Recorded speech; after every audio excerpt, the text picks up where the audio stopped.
की कसम, आपके घर में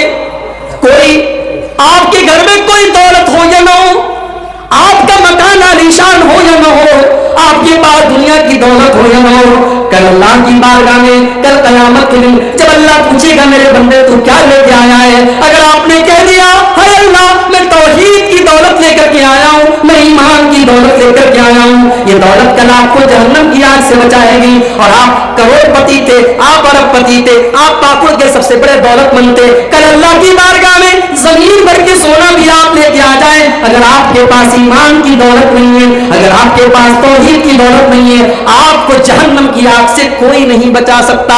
अल्लाह ने फरमाया इन्नल्लज़ीना कफरू व मातू व हुम कुफ्फारुन फलन युक़बल मिन अहदिहिम मिल्उल अर्ज़ि ज़हबा। जो लोग ईमान के बगैर दुनिया से चले गए, कल अगर वो जमीन भर के सोना भी ले आए, फलन युक़बल मिन अहदिहिम मिल्उल अर्ज़ि ज़हबा, जमीन भर के सोना ला करके भी वो जहन्नम की आग से नहीं बच सकते। अपनी कौम की बेटियों को बचाओ मेरे भाई।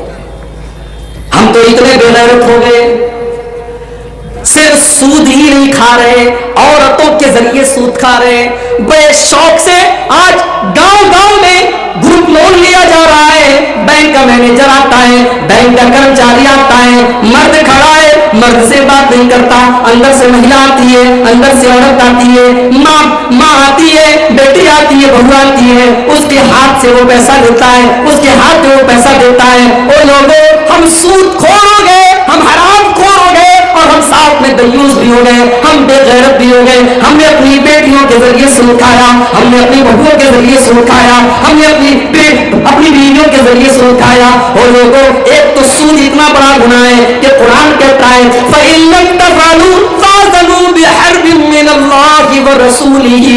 और लोगों, अगर तुमने सूद खाना ना छोड़ा, अगर तुमने ब्याज खाना ना छोड़ा, तो तुम अल्लाह से जंग करने के लिए तैयार हो जाओ, तुम रसूल से जंग करने के लिए तैयार हो जाओ। गोया सूद खाना, ब्याज खाना, ये अल्लाह के साथ जंग करना है, ये रसूल के साथ जंग करना है। मौलवी साहब, बड़ी मजबूरी में हम सूद पर कर्जा लेते हैं। किस बात की मजबूरी है? मर रहे थे तुम, बगैर सूद खाए मर रहे थे तुम, अपनी सहूलतों को तुम मजबूरी का नाम देते हो। मजबूर थे हम, तुम कोई मजबूर नहीं थे। सूद खाना किसी की मजबूरी नहीं है। मजबूरी इसको कहते हैं कि आप भूख से मर रहे हैं, खाने की कोई चीज नहीं मिल रही है, सामने सूअर का गोश्त पड़ा है, कुरान कहता है फमन इस्तुर्रा गैर बागिन वला आदिन फला इस्मा अलैह। जान जा रही है, अगर वो सूअर का गोश्त नहीं खाया तो नहीं बच सकते, वो मुर्दार नहीं खाया तो नहीं बच सकते। इस्लाम कहता है उतना खा लो जितने में तुम्हारी जान बच जाए। सूद खाना कोई मजबूरी नहीं, हमने मजबूरी बनाया है मेरे भाई। और याद रखो, जब एक मर्तबा आपके घर में सूद की लानत आ गई, फिर उसकी मनहूसियत आपके घर में ऐसी महसूस होगी, न घर में चैन होगा न सुकून होगा। कभी माँ की तबीयत खराब, कभी बहू की तबीयत खराब, कभी बेटे की तबीयत खराब, कभी घर में नफरत, कभी घर में अदावत, कभी घर में झगड़ा, कभी घर में बरकत की कमी। एक सूद और ब्याज अपने साथ 1000 किस्म की खराबियां लाता है। इसीलिए अल्लाह ने फरमाया यमहकुल्लाहु रिबा व युर्बि सदक़ात, अल्लाह सूद को मिटाता है और सदका और खैरात को बढ़ाता है। एक तो हम सूद खा रहे हैं, ऊपर से औरतों के जरिए। मुझे कहने दीजिए, आपके गांव में जलसा होता है, चलो अच्छी बात है, जलसा शादी से भी बड़ा मौका होता है। दामाद के ससुराल के अगर गांव में जलसा है, दामाद अपनी पूरी फैमिली के साथ ससुराल पहुंचता है, मेहमान नवाजी उसकी होती है, बहुत अच्छी बात है, यहां तक तो ठीक है। अब हो क्या रहा है? हो ये रहा है कि 20-20 साल की लड़कियां, 25-25 साल की जवान लड़कियां बेहतरीन मेकअप करके, सज करके, संवर करके, खूबसूरत रंगीन चूड़ियां लगा करके और ज्वेलरी पहन करके, ईयररिंग पहन करके और लिपस्टिक लगा करके और दुनिया भर के मेकअप के आइटम पोत करके वो बेपर्दा जलसे में चली आ रही है। माफ कीजिए मेरे भाई, इसी को शरीयत में बेहयाई कहा गया है, इसी को शरीयत में बेहयाई कहा गया है। और اگر شوہر کے سامنے اس کی بیوی بے پردہ ہو کر کے نکلتی ہے، اگر باپ کے سامنے اس کی بیٹی بے پردہ ہو کر کے نکلتی ہے، اگر بھائی کے سامنے اس کی بہن بے پردہ ہو کر کے نکلتی ہے، بھائی کو کوئی فرق نہیں پڑتا، شوہر کو کوئی فرق نہیں پڑتا، باپ کو کوئی فرق نہیں پڑتا، تو یاد رکھو وہ باپ بے غیرت ہے، وہ بھائی بے غیرت ہے، وہ شوہر بے غیرت ہے. اور اللہ کے نبی فرماتے ہیں ثلاثۃ لا ينظر اللہ عز وجل الیہم یوم القیامہ، تین لوگ ایسے ہوں گے قیامت کے دن اللہ تعالیٰ ان کی طرف دیکھے گا بھی نہیں، ان سے بات چیت بھی نہیں کرے گا، ان کو باپ اور صاحب بھی نہیں کرے گا. کون سے تین لوگ؟ آپ نے فرمایا العاق لوالدیہ، اپنے ماں باپ کو ستانے والا، والمرأۃ المترجلہ، اور مردوں کا طریقہ اپنانے والی عورت، والدیوث، اور وہ بے غیرت مرد، الذی یقر فی اہلہ الخبث، جس کے پریوار میں بے حیائی کا کام ہو، بدکاری کا کام ہو اور اس کو کوئی فرق نہ پڑے. یہ بے غیرتی ہے، یہ دیوثیت ہے کہ آپ کے گھر میں گروپ لون لیا جا رہا ہے اور آپ کے گھر کی عورتیں بینک کے مینیجر سے اور بینک کے کرمچاری سے باتیں کر رہی ہیں. اسلام تو یہاں تک تعلیم دیتا ہے. آپ کے گھر کی عورت پاکو مارکیٹ میں جاتی ہے، آپ کے گھر کی عورت ہرن پور کی مارکیٹ میں جاتی ہے، چوڑی کی دکان پر پہنچی، جویلری کی دکان پر پہنچی، اب دکاندار سے بات کرنا ہے. قرآن کہتا ہے فلا تخزانا بالقول فیطمع الذی فی قلبہ مرض. اے مسلمان عورت، جب تو کسی اجنبی مرد سے بات کرے، جب تو کسی پرائے مرد سے بات کرے تو تیرے انداز میں بے لچک نہیں ہونی چاہیے، تیری آواز میں مٹھاس نہیں ہونی چاہیے، تیری انداز میں کڑکپن ہونا چاہیے، تیرا انداز کٹھور ہونا چاہیے. فیطمع الذی فی قلبہ مرض، کہیں ایسا نہ ہو دکاندار کے دل میں آپ کے بارے میں غلط خیال پیدا ہو جائے. کبھی کبھی ایک رانگ نمبر پر کوئی کال جاتی ہے اور وہ رانگ نمبر کی کال سے جب ایک عورت پیار اور محبت سے بات کرتی ہے تو وہ زناکاری اور بدکاری پر جا کر کے ختم ہوتی ہے. ایک عورت کا کسی پرائے مرد سے مٹھاس کے ساتھ بات کرنا یہ بھی کبھی کبھی بہت بڑے خطرے کا سبب بن جاتا ہے. اس لیے اسلام نے یہ تعلیم دی کہ خبردار کسی غیر مرد کے ساتھ لچک کے ساتھ بات کرنا. شوہر کے ساتھ کبھی اتنی محبت سے بات نہیں، شوہر سے ہمیشہ ڈانٹ کے بات کیا، کیا جی تیل نہیں لائے، آٹا نہیں لائے، ہمیشہ غصے میں بات کیا. اور دکان پر جا کر کے بیچاری اتنی میٹھی آواز میں بولی جیسے سارا شہر اس کی زبان میں اتر آ جائے. یہ غلط ہے میری پیاری ماں اور بہن. جو حق آپ کے شوہر کا ہے وہ حق آپ دوسروں کو دے رہی ہیں. شادی میں جانا ہے سجتی ہے، کہیں گھومنے پھرنے جانا ہے سنورتی ہے، جلسے میں جانا ہے دنیا بھر کا میک اپ کرتی ہے. اور شوہر جب گھر میں آتا ہے تو اسے صاف سون جاتا ہے، یہی پرانا کپڑا پہن کر کے، یہی پسینے کی بدبو، یہی سالن کی مہک، یہی پسینے کی مہک. شوہر بیچارہ قریب بھی آتے ہوئے ڈرتا ہے کہ اس کے اندر سے تو کچن کی مہک آ رہی ہے.